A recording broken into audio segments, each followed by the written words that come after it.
phone is ringing, papers are moving, coffee is brewing, things going on everywhere.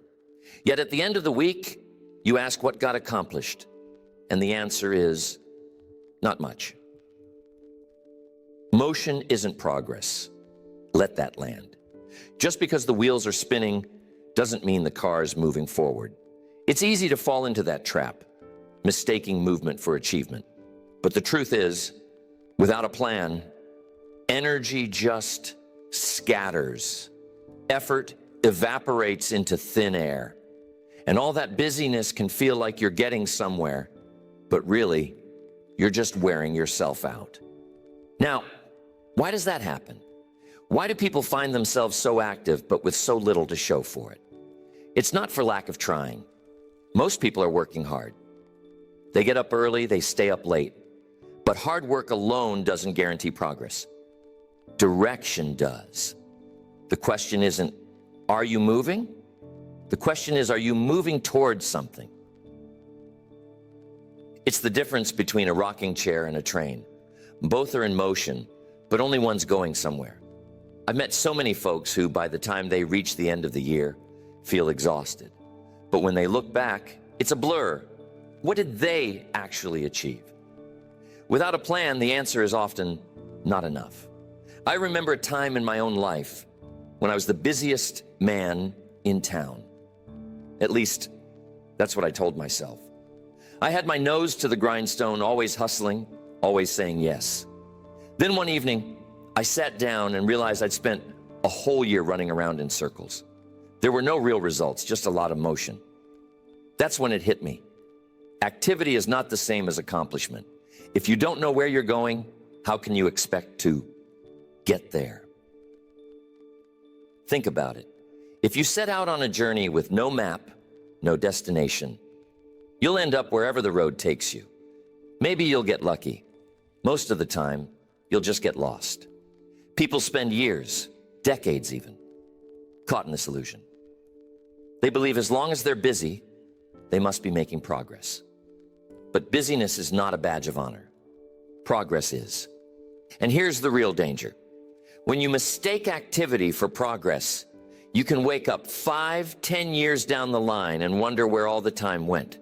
The calendar pages turned, but did your life change? Or did you just keep yourself occupied, hoping things would work out?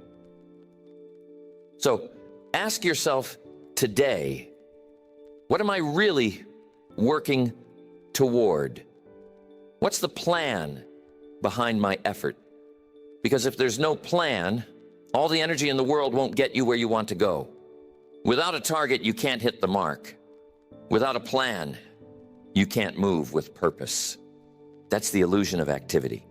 It feels good in the moment, but it won't carry you to your dreams. And until you face that, nothing changes.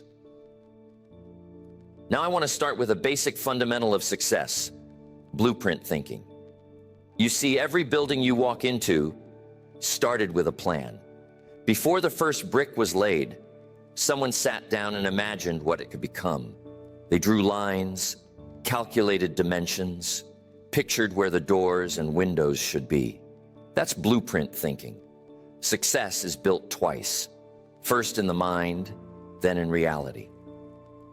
I learned early on that clarity is a powerful force. When you know what you want, confusion disappears. But how many people live their lives with only a vague idea of what they're after?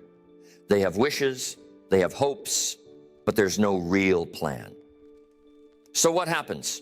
Life gets in the way. Distractions multiply. The urgent crowds out the important. A clear plan is the mental construction that guides disciplined action. Without it, you end up chasing every little thing that comes your way. But with it, every step, every decision, every ounce of effort is measured against a vision you've already seen in your mind. That's how you move with purpose instead of just moving. I remember meeting a young man who was frustrated. He told me he'd been working hard for years, but nothing seemed to change. I asked him, "What's your plan?" He shrugged. He hadn't thought much about it. No wonder progress felt elusive. He was building his life one random brick at a time. No design, no direction. So I encouraged him to start small. Take out a piece of paper and write down exactly what he wanted to accomplish this year. Suddenly, there was focus. There was clarity. And that clarity replaced his confusion. See, the mind loves order. Give it a clear blueprint, and it will start to organize your actions. You wake up in the morning knowing what needs to be done. Decisions become easier. Distractions lose their appeal. You start to filter out what doesn't fit the plan. It's like tuning a radio. When the signal is clear, the static disappears. But don't make the mistake of thinking you need a perfect plan before you begin. What matters is that you have a plan, something to anchor your effort, to channel your creativity, to discipline your action. Even the simplest blueprint is better than none at all. It gives you something to work from, something to improve. Every business that thrives, every life that flourishes, starts with someone taking the time to design what could be. They sit down and say, here's what I want, and here's how I'm going to get it. It might be rough at first, but over time, that plan takes shape. It grows with you. And as your vision sharpens, your progress accelerates. So if you're feeling scattered, if you're busy but not getting anywhere, ask yourself, what's my blueprint? Because once you see it clearly in your mind, you can build it in your life. Now, here's what happens when there's no plan. The default for most people is to drift. Not a sudden crash, not a dramatic fall, just a slow, steady drift. It's subtle, it's quiet, and it's dangerous. Picture a boat out on the water. No anchor, no sail, no motor, just floating wherever the current goes. That's what happens to your life when you don't set a direction. The current of circumstances, the winds of other people's opinions, the tides of distraction, they all push you wherever they want. Before you know it, you've drifted far from where you meant to be. Here's the truth. Most people don't lose to failure. They lose to indecision. It's not one big mistake that costs you the most. It's all those little moments where you choose to do nothing, where you say, I'll figure it out later, or I'll just wait and see. The longer you wander, the further you fall behind. Drifting never feels urgent. That's the tricky part. It doesn't scream for your attention. It just happens day by day, week by week. You look up, and suddenly you're far from shore. You ask yourself, how did I get here? The answer, by not deciding, by not planning, by letting life push you around instead of steering your own course. When you drift, you give up control. You let the world decide for you. Maybe you end up somewhere pleasant, but more often you find yourself in places you never intended. And then comes the regret, the realization that you could have done more, been more, if only you'd taken the wheel. Don't let indecision become your master. The price of drifting is steep. It costs you time, it costs you progress, and most of all, it costs you the sense of pride that comes from knowing you're building your own future. Every day you let pass without a plan is a day you let the current decide your direction. And the longer you wait, the harder it is to get back on course. Momentum works both ways. Drift long enough, and it starts to feel normal. But that's not what you want, is it? So the challenge is simple. Stop drifting. Decide where you want to go. Make a plan, even if it's not perfect. Because the price of indecision is far greater than the risk of a wrong turn. At least if you're moving, you can adjust. If you're drifting, you're just at the mercy of the waves. If you want to stop drifting, you need anchors. That's where goals come in. Goals are the anchors of your life, the steady points that keep you from being swept away by every passing current.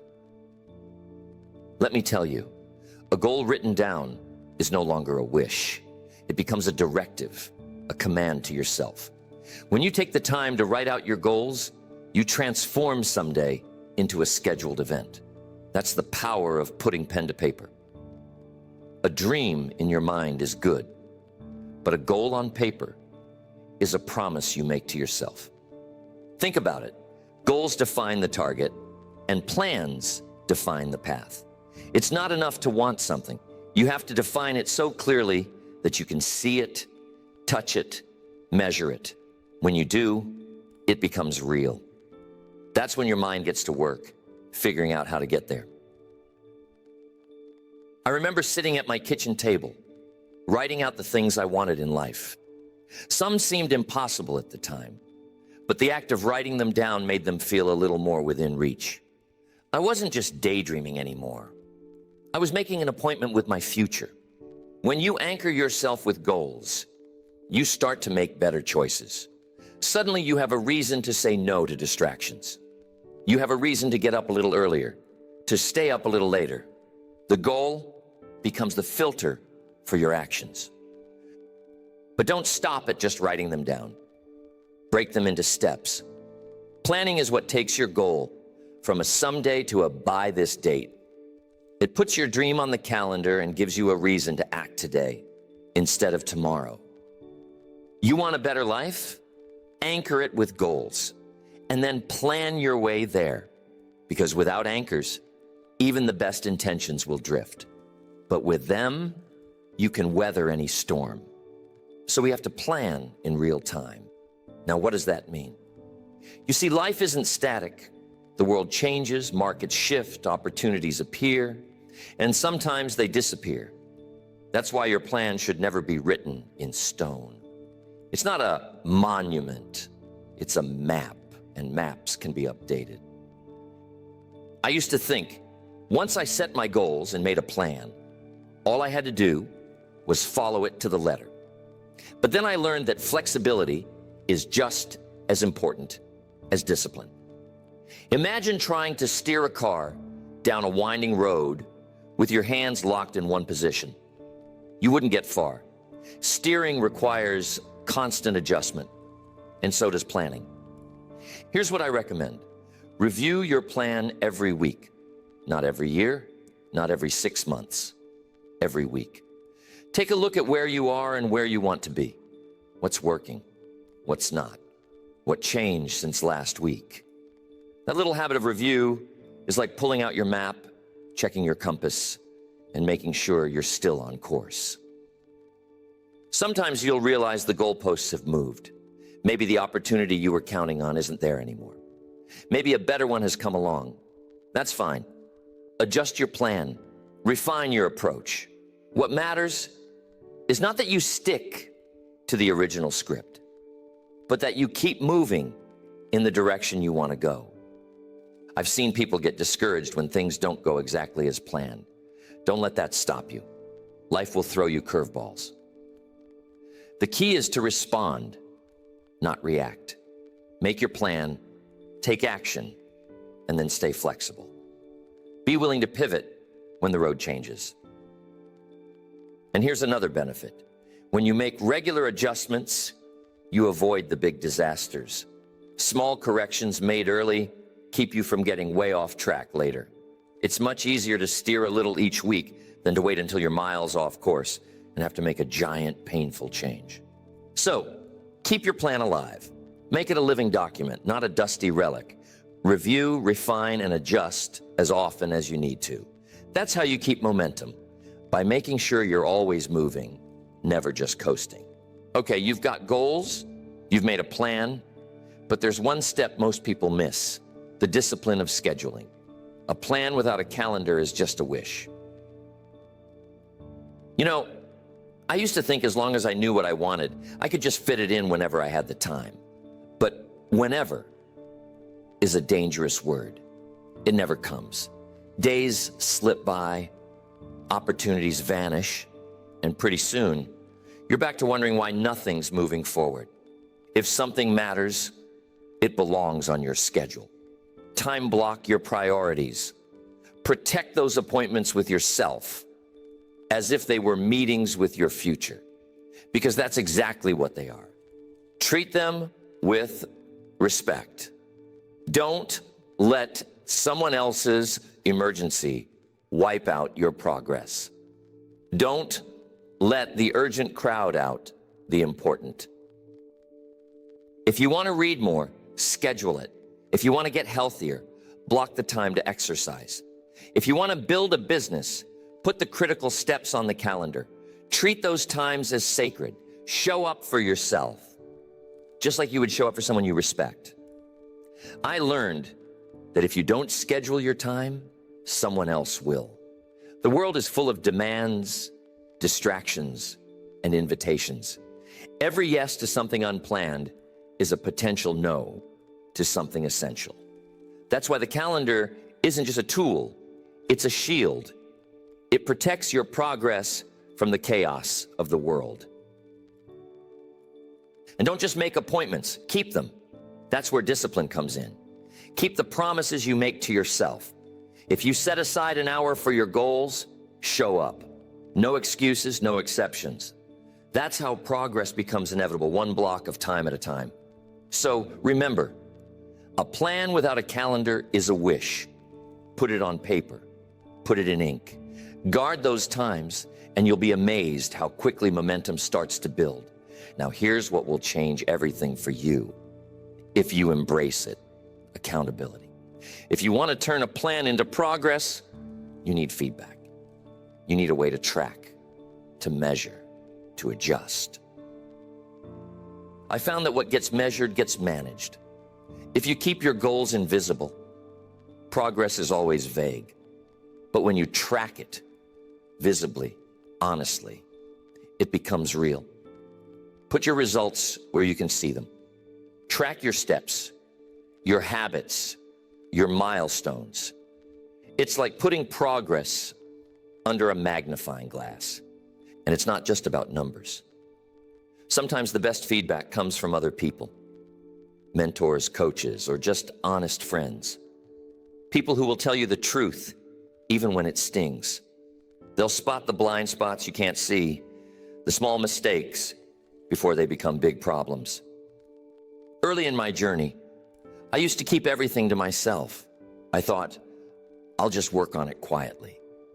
But the real breakthrough came when I started sharing my goals, reporting my progress, and seeking honest feedback. Suddenly, I was no longer just accountable to myself. I was accountable to others. That changed everything. Here's the key. Create a feedback loop.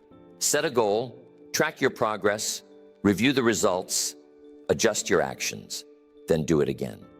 The faster you close that loop, the faster you improve. Don't be afraid of what you'll find. Feedback isn't failure. It's information. It's how you learn, how you grow, how you get better.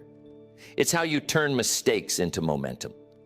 So if you want your plan to work, build in accountability. Use metrics, mentors, and regular reflection. Because the sooner you see what's off track, the sooner you can set it right. Now, this might surprise you, but this is what I've learned after all these years. The perfect plan doesn't exist. You can wait your whole life for the perfect plan, and while you're waiting, time just keeps ticking by. Some people never start because they want every detail to be just right. They want to see the whole staircase before they take the first step. But that's not how progress works. Progress comes from iteration, not idealization. The simple plan you execute is always better than the perfect plan you never start. I used to spend weeks, even months, trying to get everything perfect. Then I realized I was just hiding behind preparation. Perfectionism is often just fear in disguise.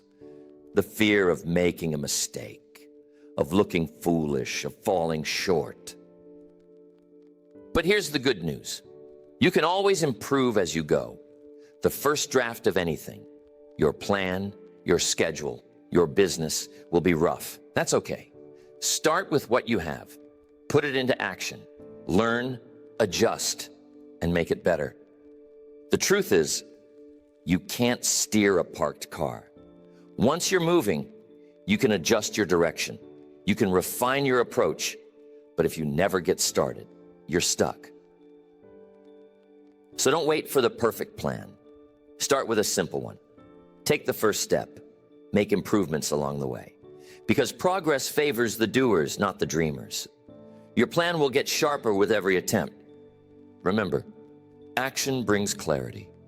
You'll never have all the answers at the beginning, but if you act, reflect, and adjust, you'll get there. One imperfect step at a time. And that's okay. Just do it consistently. There's something almost miraculous that happens when you plan, review, and adjust every single day. Daily review compounds clarity. Each small adjustment sharpens your focus.